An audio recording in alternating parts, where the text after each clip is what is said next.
Welcome to Atlanta Diaries, a place to have meaningful conversation with breakthrough women to explore the ebb and flow of their unique journeys. I'm your host, Enma Popley. Thank you very much for joining me. My guest today is Swati Shetty. Swati is a producer based in Los Angeles and had a recent release in the much-loved Wedding Season, her first film in Hollywood as a lead producer, a Netflix original directed by Tom Day. Prior to launching her own company, Samosa Stories, Swati was executive vice president at Imagine Entertainment and moved to the US in 2016 as Netflix's first employee from India. In her previous avatar in India, Swati produced Umrika, a drama which went on to win India's first Sundance Award in 2015. A pharmacist and MBA by education, Swati began her entertainment career at Fox, followed by Disney. Earlier as president of Balaji Motion Pictures, she put together a successful slate of films, starting with The Dirty Picture, the first ever female-driven film that had extraordinary success at the box office. Hi, Swati. Welcome to the show. Hello. Hi, Enma. Thank you for inviting me. I am really looking forward to sharing your courageous journey with my listeners. In fact, so many young girls have actually seen the guest list and said, I want to particularly listen to Swati Shetty. I don't know if I said that to you. Oh, really? How do they even know of me? So why don't we just start from there? Why don't you share with us your experiences at Wedding Season? I mean, I was totally in awe of the fact that you moved to the US at this age and you decided to produce a movie on your own. You moved to a new country, a new culture, and just bashed on. Share with us your experiences of Wedding Season. Sure. So, Wedding Season just recently happened. It released on Netflix August 4th, and it did really well. It was, number 4 worldwide. It was top 10 in 86 countries. And most importantly, outside of the numbers, it was really received very well by the audiences. I still receive so many messages from people telling me how it is more authentic than anything they've seen that is ever intended to represent them, for the Indian Americans specifically. And so we get a lot of compliments for that. And I feel really great about it. It was a lot of joy that it brought, of course, to the audiences, but to all of us who were involved in the film as well. Coming to my journey and how this happened, I am a pharmacist MBA.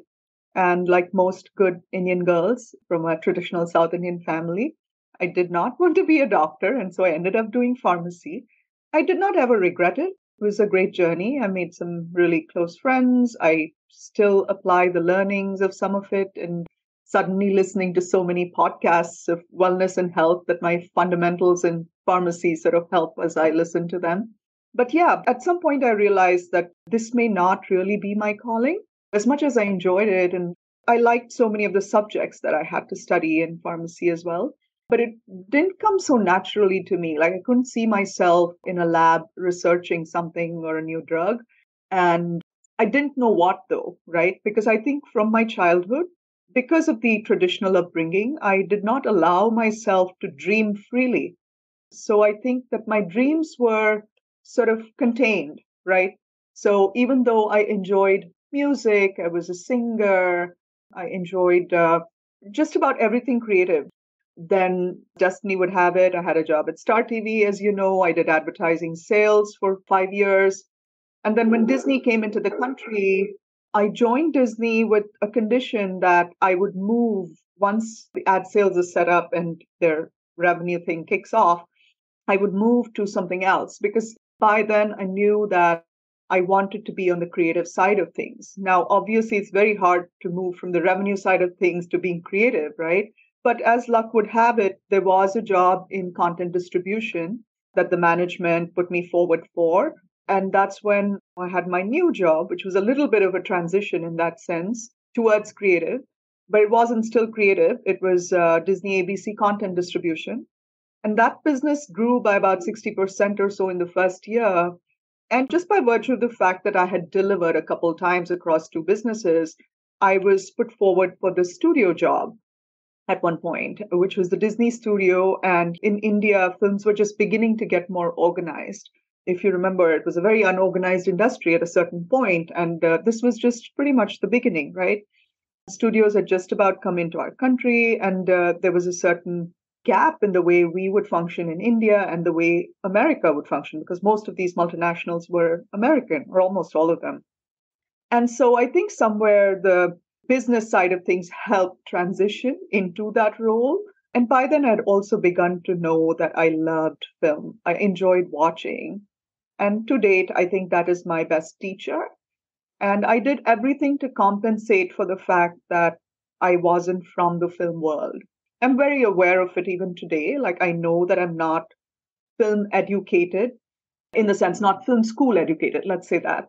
So I'm very aware of that. And I make up for it by really learning from everywhere else, from everything, whether it's books, masterclass, podcasts, my interactions with everyone who contributes to my life. But for me, every interaction is a lot of learning. I am a good listener, observer, I think. Somewhere the universe played a role in bringing me to this. And yes, I think I've gotten very close to my calling, but I still don't know if I found my calling. I mean, I enjoy what I do, don't get me wrong. I've come closest to my calling.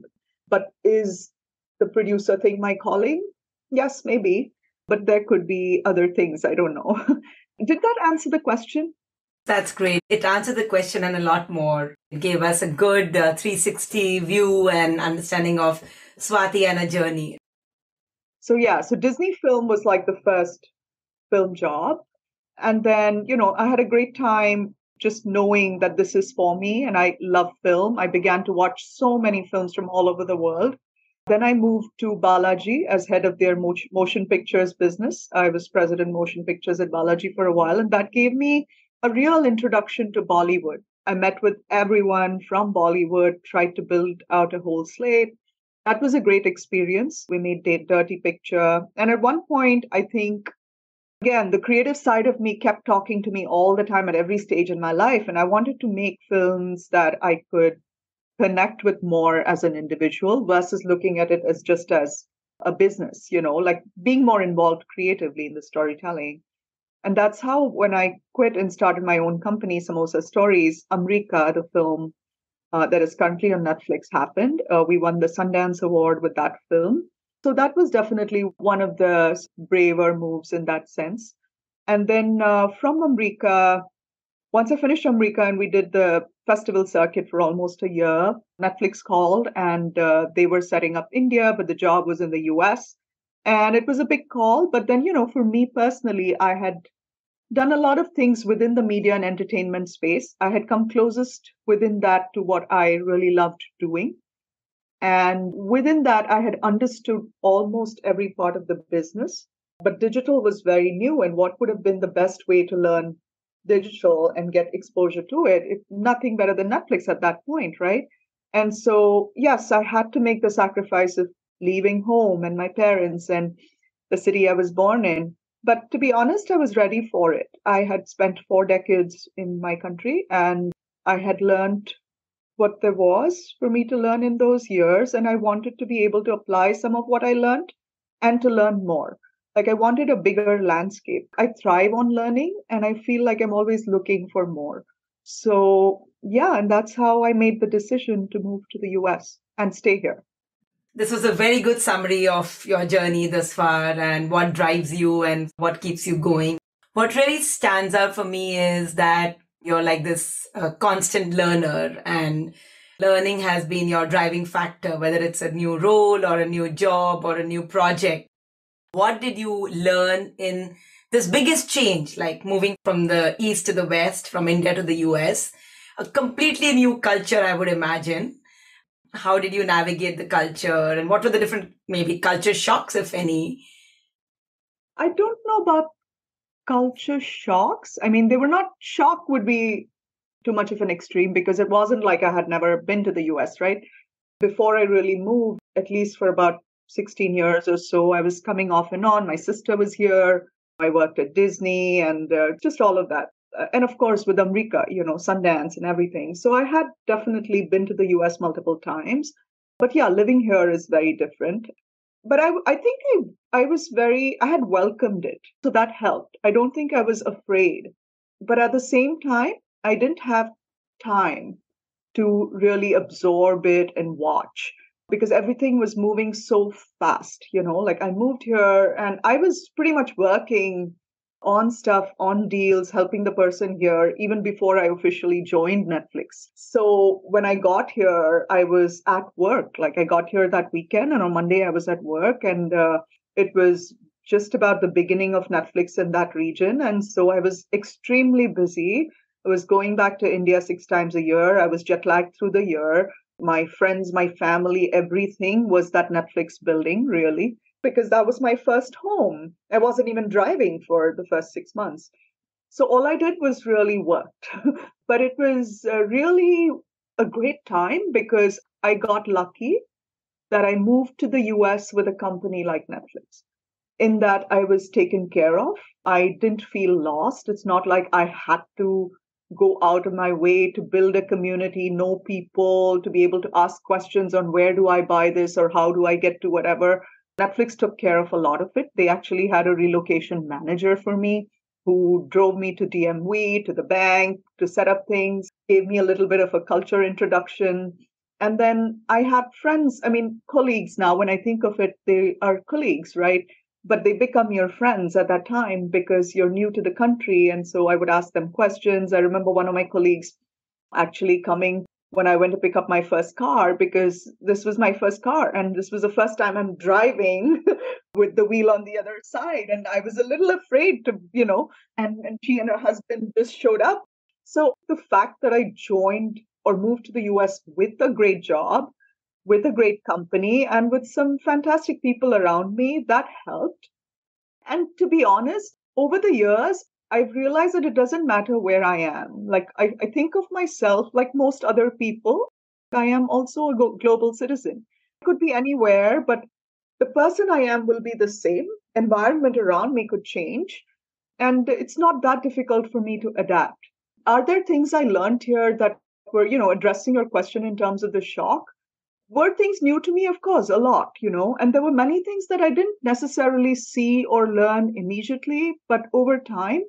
For example, when I got here was the year when Trump was elected, all of that happened. And there were emotions, there were extreme emotions I was exposed to about politics, about race, about all of that. And to a large extent, yes, did I see some of that in my country? Differently, very differently, because it's about class, it's about wealth, it's about color in a different way in my country. Whereas here it was very different. And did I experience racism ever in my first few years? No, because I don't think I even had a radar for it. Yes, I've had one or two episodes outside of like my workplace that I was like shocked. I remember at a grocery store, a woman telling me to stand at a distance, and it was a bizarre experience. But other than that, in general, I've not had that. But over the years, I've become more alert. I have begun to see what that really looks like. You're blind to it until you really have the knowledge, you know the history, and you know how these things play out. Have I experienced newer things, good and bad, in this country? Absolutely. Has it been to the extent that I wanted to run away? No, not at all. In fact, I really appreciate being here. There are many things about this country I really admire, and there are things that I miss from my country, but at the same time, I wish some things that happened here in a certain way happen in my country too. That's a very interesting perspective. When you talked about the DMV, I could so relate to it because I remember when we moved here, the first thing we experienced was that Viren's HR person drove us to the DMV. And coming from India, and you're so used to getting the job done, like 20 people to do it for you, it was truly a cultural shock. It was humbling in one way that you realize that you're amongst the commoners. But I think at some level, it also felt good to lead this anonymous life where nobody knows you and you can just be your kind of a person.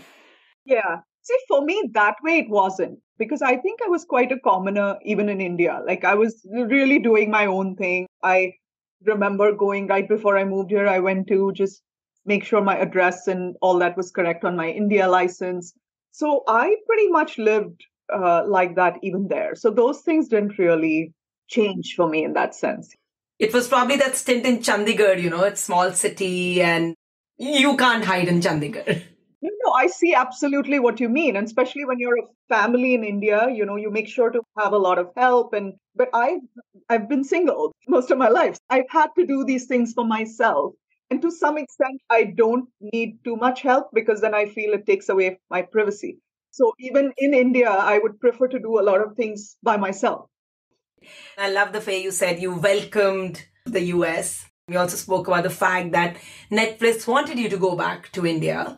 And you chose to take another courageous decision when you said no to them.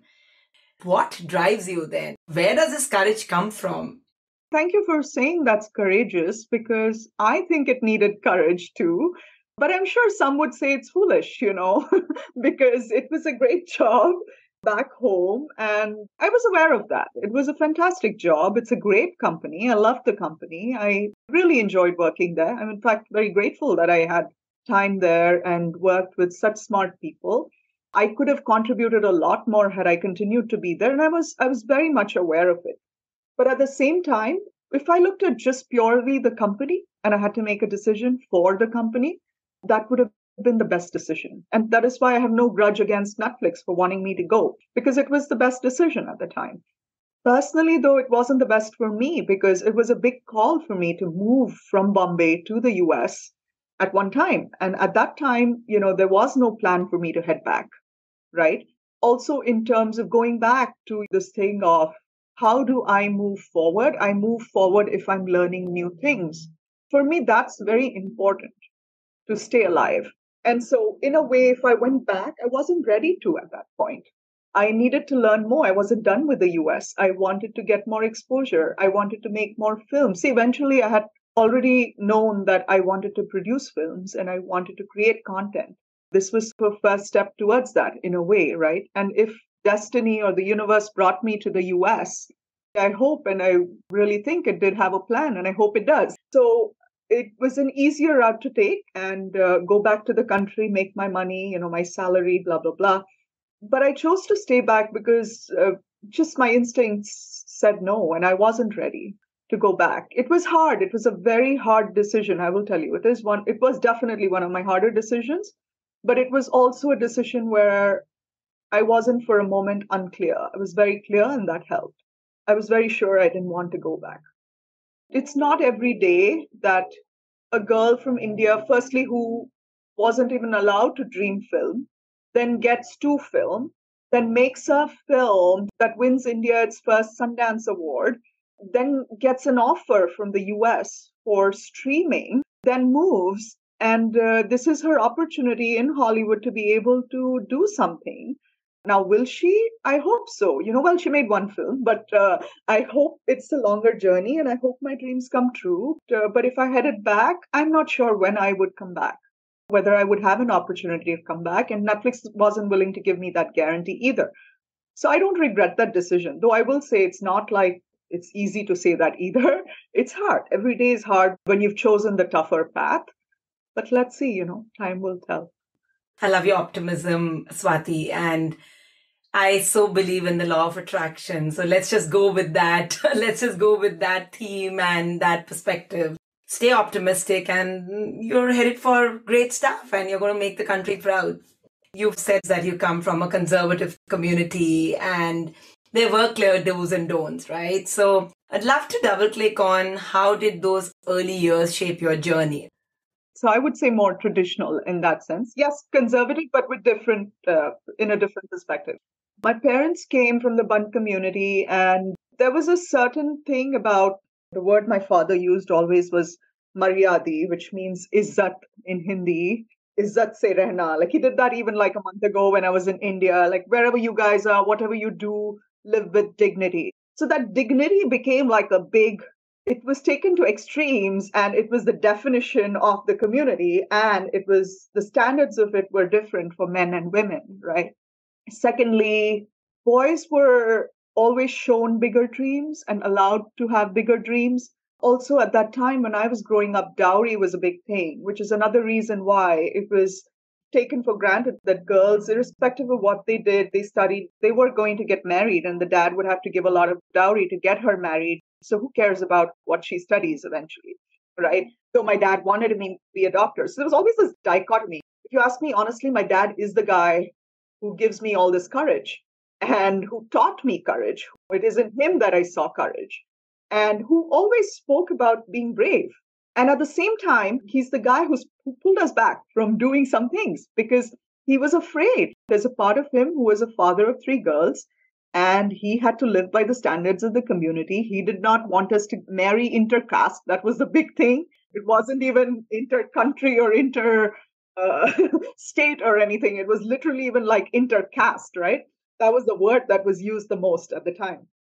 Everything emanated from there, which is one of the reasons he wouldn't like for this child to get more exposure. He was always afraid when I was invited to a poetry competition or a singing competition or had to give the welcome speech to the archbishop when he was in India. My dad always said no, and the nuns would come and beg with him. And it was always a fight. And my mom, it felt like she was on our side, but she would eventually just have to toe the line and be on my dad's side.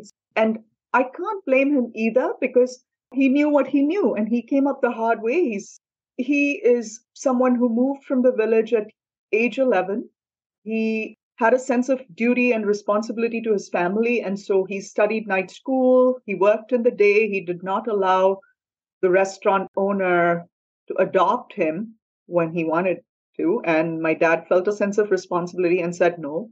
He made something of his life. So to be honest, he is somebody who is my hero. And coming back to your question, I just wanted to give you the context of that. So, where the traditional came from. And so he wanted to win in his community. He wanted his daughters to make him proud in the definition of what he thought success is, right? And for me as a child, he gave me that education to question things. My school teachers taught me to question things.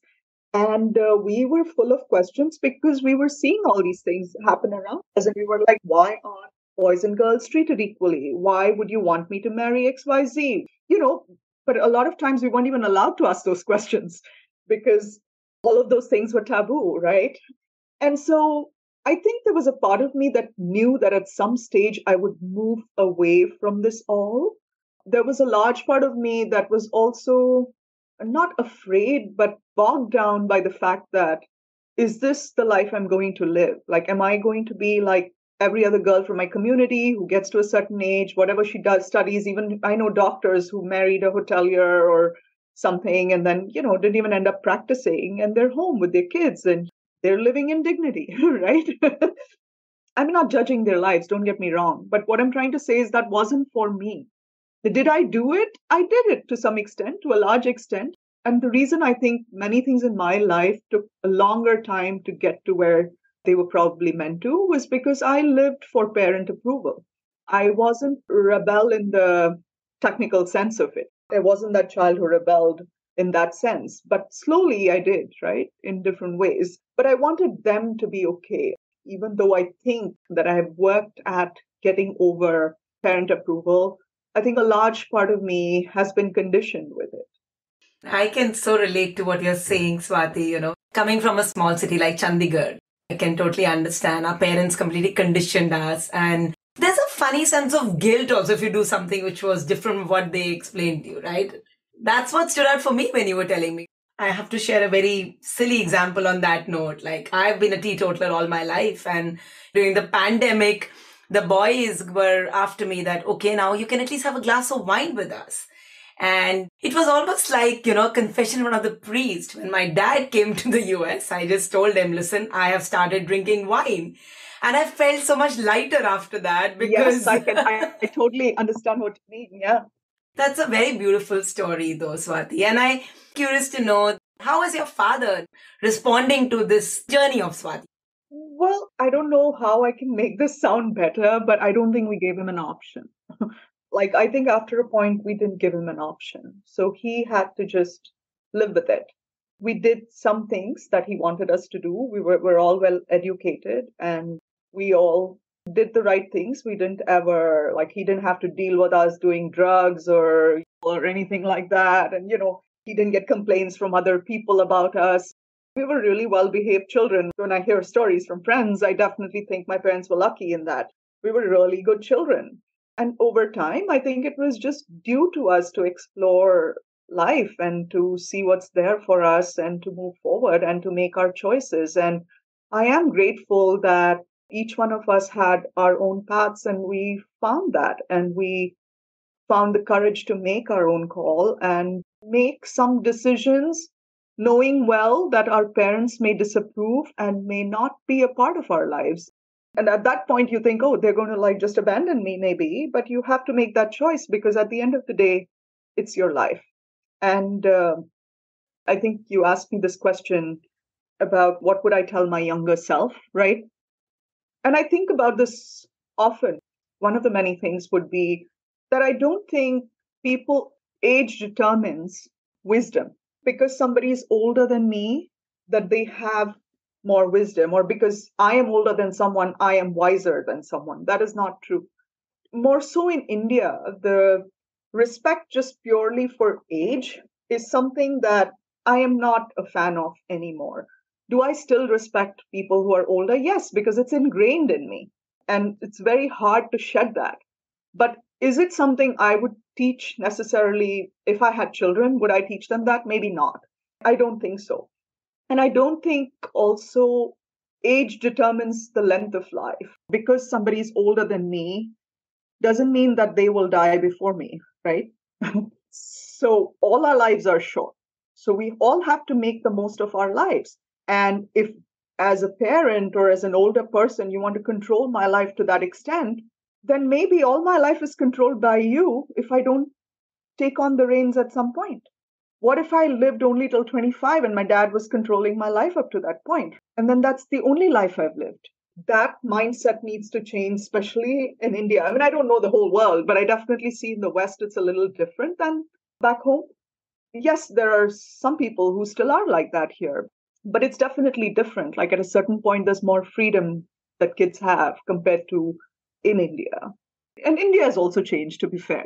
There are many modern parents like you guys and your kids. But at least in our times, it was different. This is very insightful, and I think it takes me to the whole cultural iceberg. To give India its due, when you brought up your kids and your kids have stayed with you till they are married and even later, it just by default becomes a sense of involvement. And to then tell them, it's my life. And it reminds me of Khalil Gibran, the Prophet, which I read a lot when I had to let go. I'm secretly hoping my boys don't listen to this podcast because they're going to say, we love Swati. She's saying exactly what we've been telling you. So this is very insightful, Swati. And I think you've talked about topics which people don't want to always talk about, but deep inside, everybody will agree with you. So this is deep, but this is very, very interesting. Let's shift gears a little bit and let's talk about Umrika. Okay. I know you told me it was hard, but it also got you the Sundance Award. So was that one of your proudest moments? For sure. I mean, I'd be lying if I said it wasn't one of my proudest moments. But, I'm proud of many little things that happen all the time. Like the latest one would probably be wedding season or my painting stuff when Save the Children, the oldest living member of Save the Children, came to LA and took me out to lunch just to be appreciative of this whole artwork that I do and sell and donate to Save the Children, which is something that started in the pandemic. And I would say that is probably one of my proudest moments. Umrika was in a different way. I was very, very proud because of just the effort that went into making it. It was probably one of the biggest risks I've taken in that sense. To basically keep the conversation on this short, because I could write a whole book about Umrika. Let's say it was one of those things where a certain financier was supposed to come on board, didn't come through, but by then we had locked actor dates. Suraj was studying in New York and he could only do the film in his vacation. So I still remember 21st December had to be the start. And that was locked and we paid him in advance or something. And we had international crew working on the film. So we had to start and we had no money. And to cut a long story short, on the 42nd day of shoot, It was a 50-day shoot. It was on the 42nd day of shoot that I found an investor on Twitter. So don't even ask me how we shot for those first 42 days and the rest, because, the investors' money started coming in only when we were doing post. But the point is that it was hard. And, by then it wasn't like I was a kid. I had spent time at StarTV. I was at Balaji. I knew people. It was a great script. It was a great filmmaker. We had good talent. Everybody liked it, but nobody was willing to put money on the table, right? Because it was not your typical commercial Bollywood film. And everybody was curious. Everybody read it. Everybody stayed in touch, but nobody was willing to commit. I think I had asked almost everyone I knew in my entire life. And so in those first 42 days, I have reached out to friends, ex-clients, just people who just helped me pull through. The director's family and friends, my family and friends. It was a lot. And then the whole journey was very hard. And then making it and the winning was obviously beautiful. It was very, very rewarding in that sense when we won. Yes. That is beautiful. So tell me, with the wisdom of hindsight, would you do anything different to proactively not have gone through those challenges? Well, hindsight is 50-50, like they say, right? So I do think that yes and no, because I remember when we won, the director said, if not for the tenacity of our producer, we wouldn't have made this film. And that is true. I mean, I know it sounds shameless to say it, but in the context of your question, I think it was that tenacity. And the one side of me would say you should know when to say stop. But then had I stopped, it wouldn't happen, right? I just kept going. And I do think if I can take that same tenacity to different things, which I do mostly, then I could win again. But it's so hard. But one lesson would be that I don't think everything needs to be so hard. If you know that something's worth it and you want to go after it, definitely, but not everything needs to be that. Swati, you said that you're single, right? If you had dependents, would this tenacity have been any different? So I don't think, I can't say I know for sure because I don't have dependents, but just simulation wise, I think I would say yes and no. There is a chance that I would be one of those mothers, because most mothers are afraid for their kids and they're wanting to protect them and it's a natural instinct. But my personality is not that, right? Fortunately, I'm not somebody who is very rarely has fear overtaken most scenarios I've been in.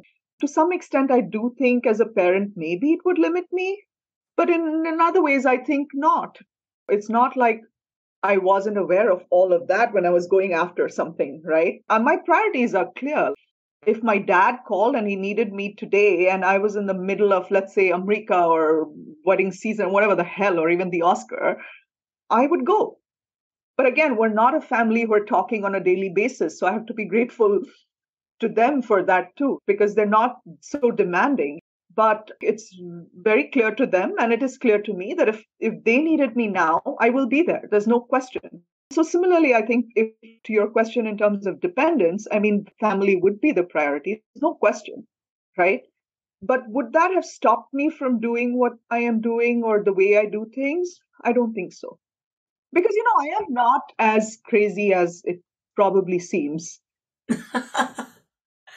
I think let's change the perspective. I see you as courageous versus a risk taker. So maybe it's worth talking more about, would you have taken so many risks had you had dependents?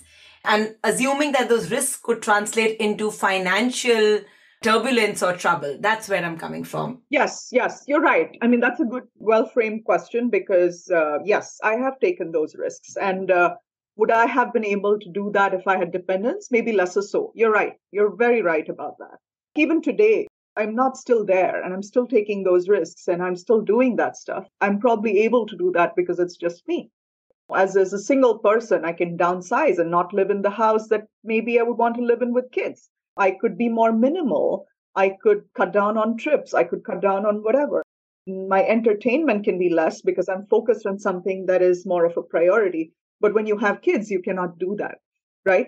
That said, again, to your point in terms of courage and risk taking and all that, yes, I definitely think I am a courageous person. And I think that comes from somewhere from my dad, maybe mom, I don't know. But I would like to be more courageous, in fact. I am a bit of a risk taker, but the one thing I will say there is I am not impulsive. It may seem like I am impulsive. I do take some decisions that are very quick. I think a lot about things, and so most times I'm pretty clear on what I want or what's the path I want to take and what I don't want. More importantly, just to give you an example, it may have sounded impulsive to say, "Oh, I didn't go to India because I didn't want to go." And so, irrespective of what money that job paid and what position it was, or how much I could impact things in my country, and as tempting as it was a clear decision because I knew what I wanted and what I did not want. So, I think I am definitely not as impulsive as I sometimes may seem to people. What is it that you want and what is it that you don't want? I want a lot. Go for it. Beautiful life, which I have, to be fair. I think I have a beautiful life and I have earned it. And when I say beautiful life, I don't mean I'm rich or anything, I'm not. But I'm very grateful for a life where my everyday is beautiful. I live in a city that's so beautiful. There's the ocean, the weather's great, there's green all the time. I see 100 flowers every day. I have hummingbirds outside the window right now as I speak to you. And I am extremely, extremely, I cannot even tell you, this sounds maybe just airy fairy fake, but it's not. Like It does, and I can relate to that. I am extremely grateful for that. And in a way, I think all my life I dreamt of that. I wanted that.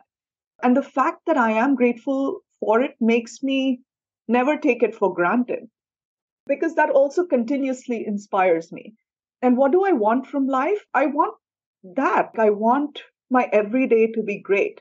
I want to be inspired every day and at the same time inspire myself, hopefully, do things to inspire others. I want joy and I want to create joy with others. The feeling, like my recent feeling of joy, I would tell you that shared joy was when we had the premiere of Wedding Season. I remember the actors, both of them, in a dark corner coming in, like just throwing themselves at me, and somebody got a picture of it. We look all messed up, but it was a moment of joy. It was shared joy. It was a film we shot in COVID. We all came together. It was not the easiest. We've had such tough conversations, but here we are, and the world is loving it. And we created this, and that joy is something I want over and over and over again. I want to be able to tell the stories I want to tell and help other people tell their stories. What I don't want is I don't want ever to get trapped in the things that don't bring me the things I want. So, for example, I want to be very healthy. I want a very, very long life because I know there's so much advance in science, and I want to be alive to see many things unfold and happen. The more I read about these things, like I wish I'm alive to see them. I wish I'm healthy to be able to enjoy them. I wish I'm creating for another, whatever number of years. Like a friend said something last night. We were at a movie screening, and, on our way there, she said, and she's younger than me, maybe just 40 or early 40s. And she said, I feel like I've begun to live the second half of my life. The way she explained why. And then I spontaneously said to her, somehow I have not begun to feel that way yet. And it's a fact. When I thought about it, I'm almost like, in the next couple of years, I'll be 50. And at least so far, I don't know if it happens when I'm at 50, I don't feel like I'm in the second half.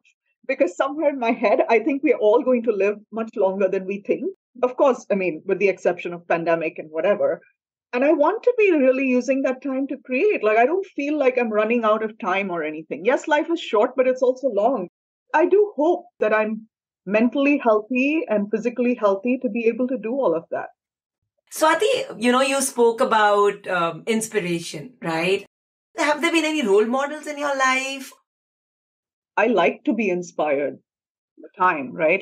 I like meeting people who inspire me. And for me, inspiration is not necessarily a celebrity or someone big, or, it could be just everyday encounters with people and just things people do. I try to be very honest with myself.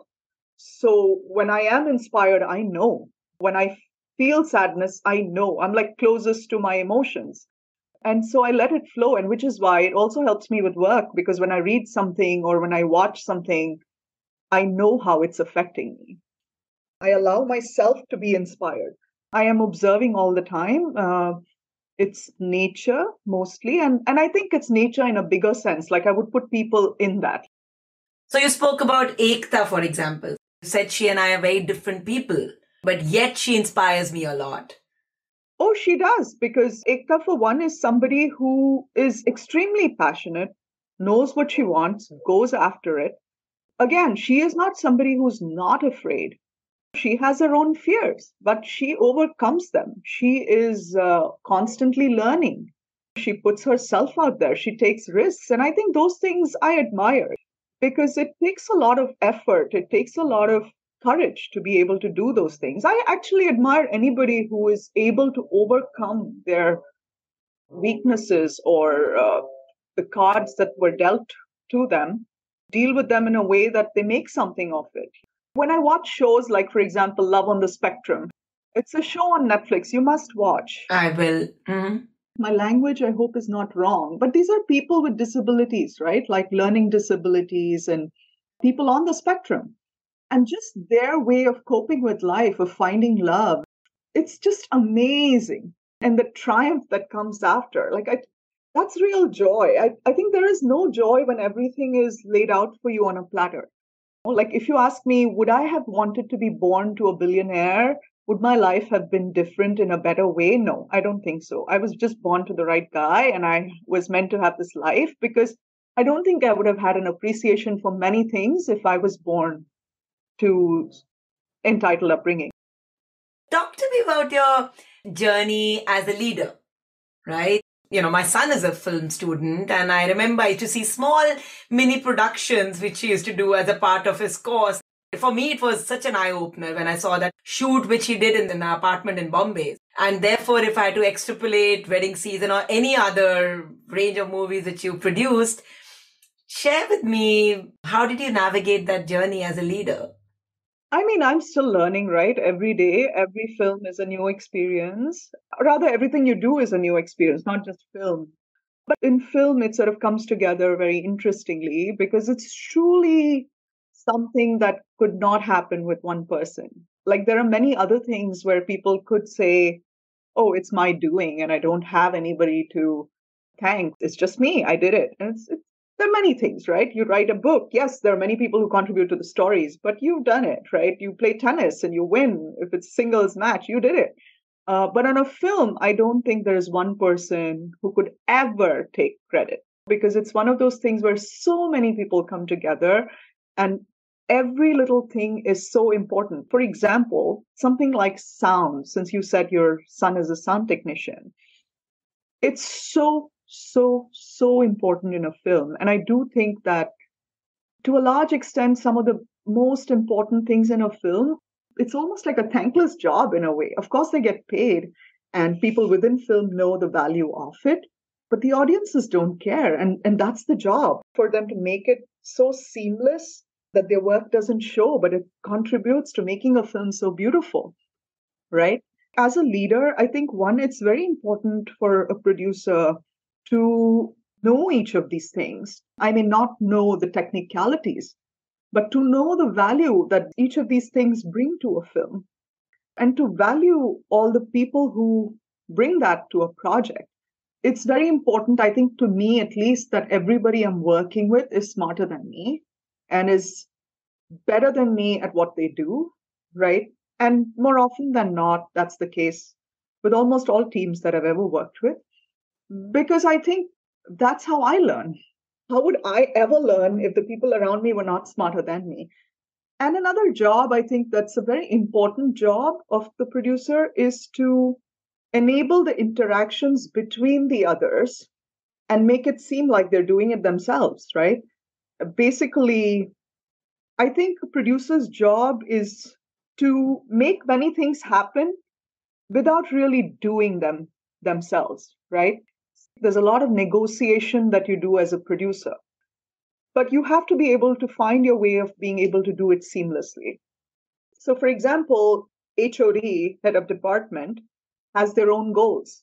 So, a line producer, his goal is to be able to deliver the film within a certain budget within X number of days. So, he is going to be extremely cautious of time.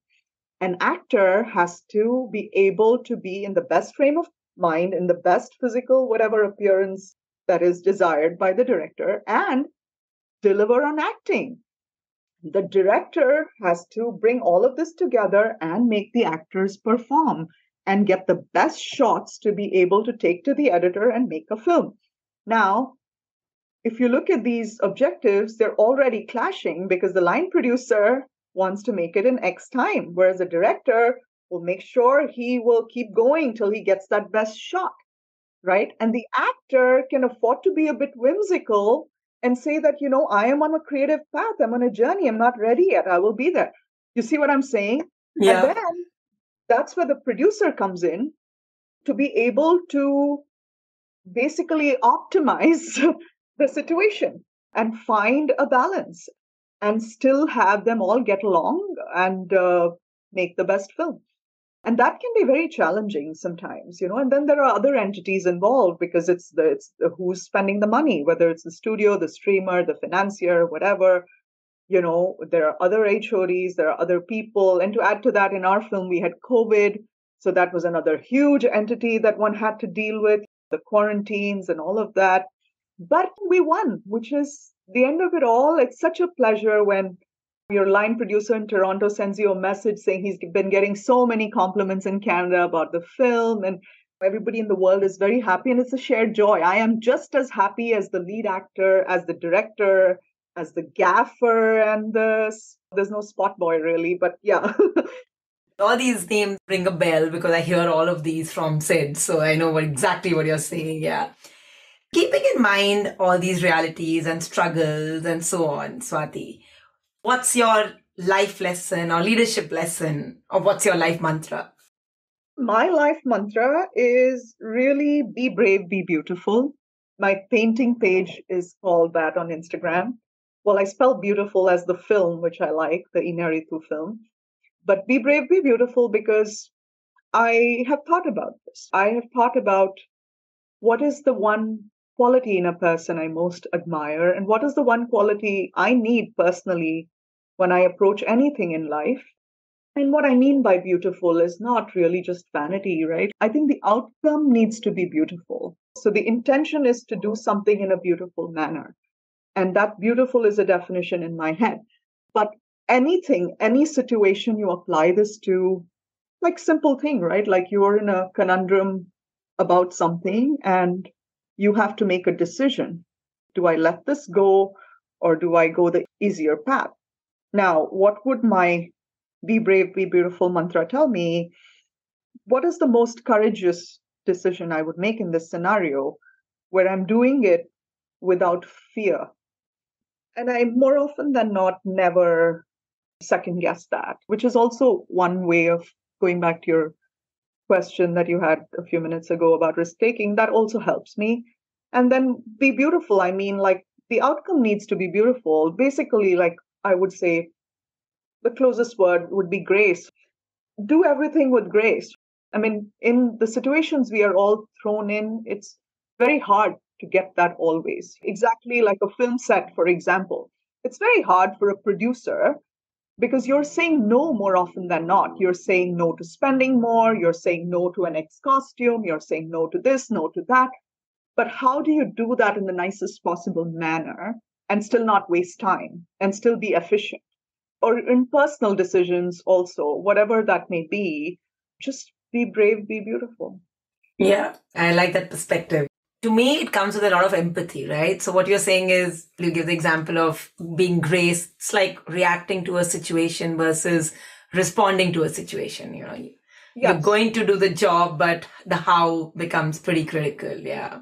Yes, and do it with courage. Approach it with courage and make sure it's beautiful, whatever it is, yeah. I know we've spoken so much about courage and about risk-taking and so on, right? But I do want to still ask you, Swati, what in your mind is the Biggest mistake you made? I make mistakes all the time. I make mistakes all the time because obviously I am somebody, like you said, is a risk taker and I'm throwing myself. But you're a deliberate risk taker. Yeah, sort of. Yeah, deliberate. Yes, maybe. It's this thing of calculation and allowing for certain amount of calculation, but allowing for space for magic, right? So rather than saying I'm a deliberate risk taker, I am somebody who does things allowing for that space of magic. There is a certain amount of knowledge that goes into it, knowledge, experience, logic, and analysis. But then I always want to allow for that 40%, 30, 40% of space for magic. And so when you do that, you obviously know that it could go the other way. And that's what risk is all about. So I think one of my biggest mistakes, which is sort of a pattern in a way whenever it's happened, have been also from my strength, right?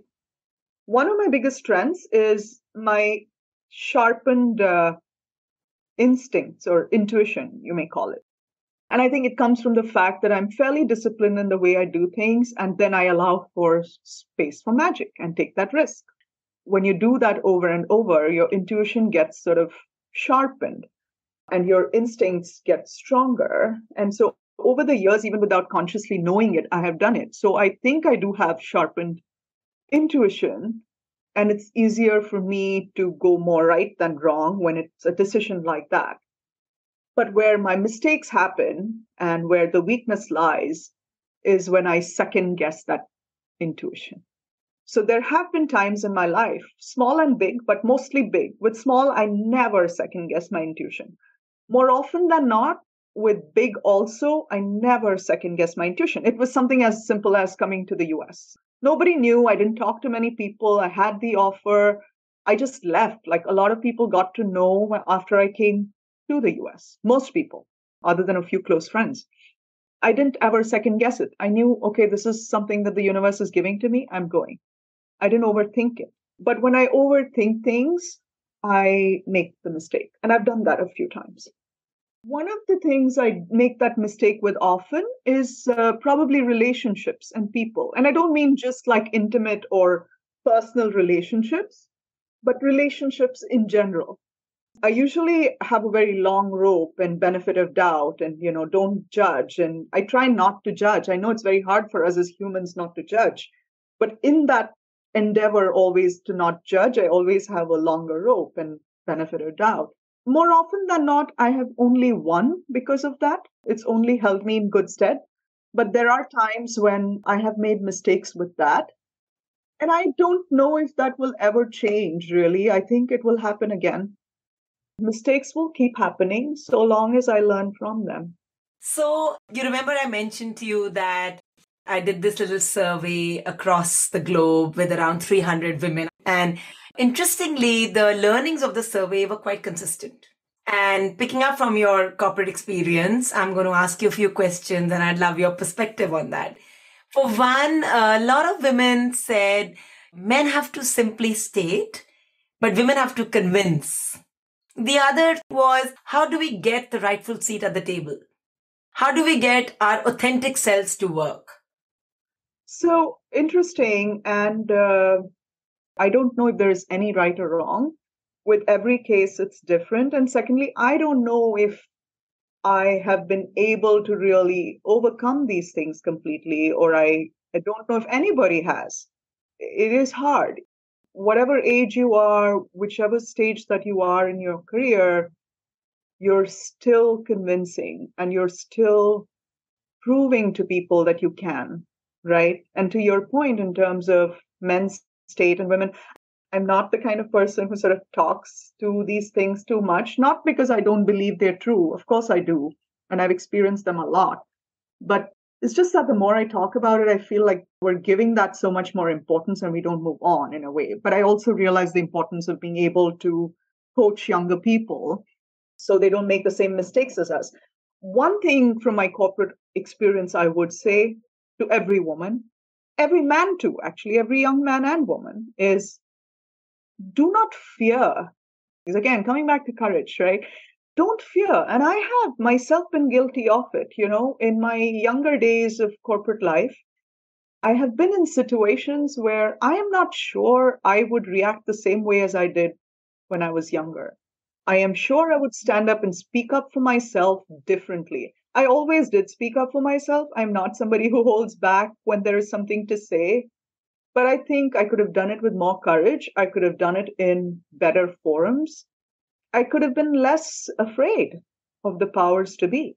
And I would think that everybody should know that people with a certain wrong sense of power love it when others are afraid. They love to make people afraid.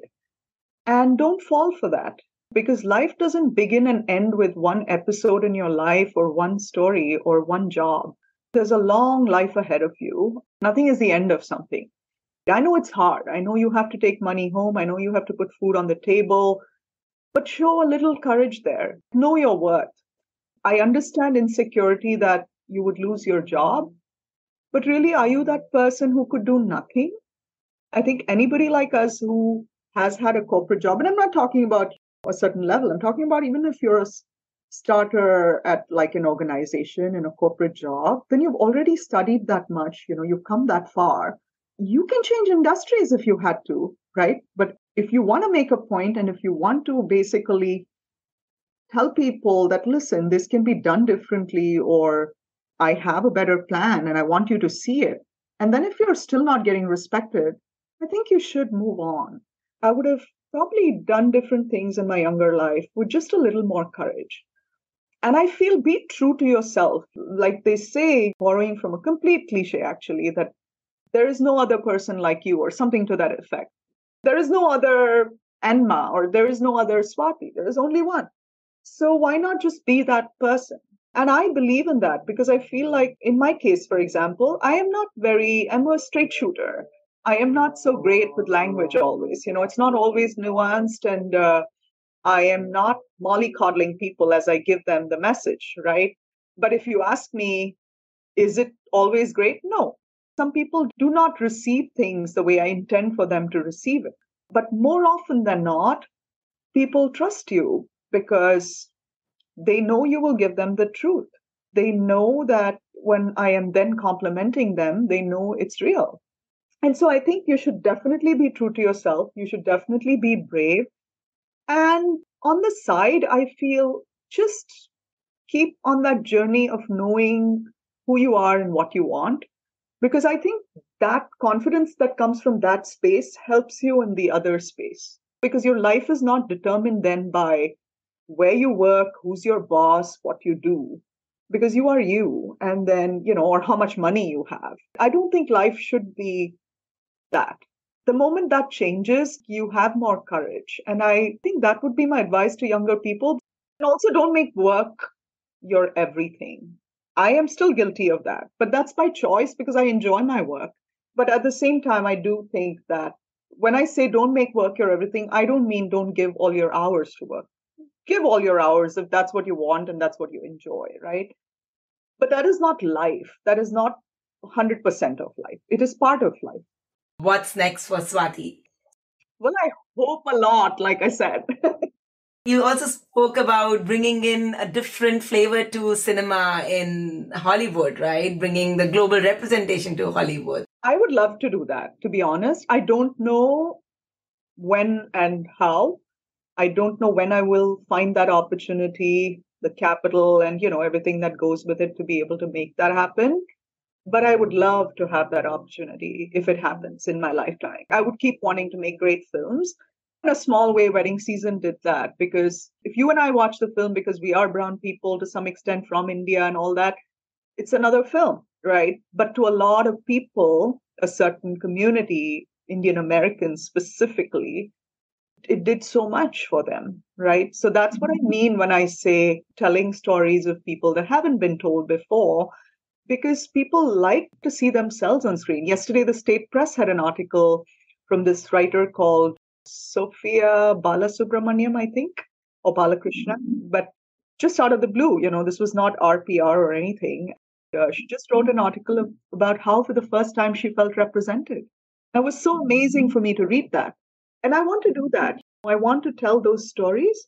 I think stories have the power, not just influence, but impact. And that power is sometimes underestimated.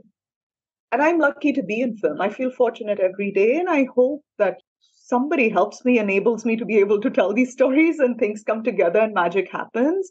Because I am definitely a crusader for those kind of stories and representation. And I don't mean just like race and caste. There's so many things. Just stories that haven't been told before. At some level, Swati, this is exactly what we're doing at Atlanta Diaries. You are, absolutely. Because like I said, I get inspired by everyday people and everyday things. And, a lot of times what we see on press is not everything. Most times, I would say. It's really, what is press run by? It's run by PR agents and they get paid for it. So when you have the money, a lot of that press happens. But then there are so many people and so many untold stories of so many successful people even. Not just successful, also rich, but they don't want to do any PR. And I want those stories to be told. And I think that would make the world a better place. That's beautiful. Since Atlanta Diaries is a place where we can learn and unlearn our definitions of success and achievements, is there any other parting thought for aspiring women leaders as they transition? I mean, as cliched as this sounds, I would again say be true to yourself and just go for it. Don't fear. Be brave, be beautiful. Thank you very much. This has been amazing. Thank you, and thanks for inviting me. Thank you very much for listening to this episode of Atlanta Diaries in its entirety. I really hope you found the conversation insightful or inspiring. I really wish for Atlanta Diaries to be a place where we can learn and unlearn our definitions of success, build a community for the ones who may have multiple North Stars, and connect deeply beyond the limit of this audio file. I do have a request for you. Please share with others who you feel will benefit from this conversation. Because of these conversations, or even a small segment of them, can help champion the journey of even one woman, it'll be worth all the effort. I would love to get suggestions of breakthrough women from you to help strengthen my repertoire. I look forward to seeing you next week for another insightful conversation at Atlanta Diaries.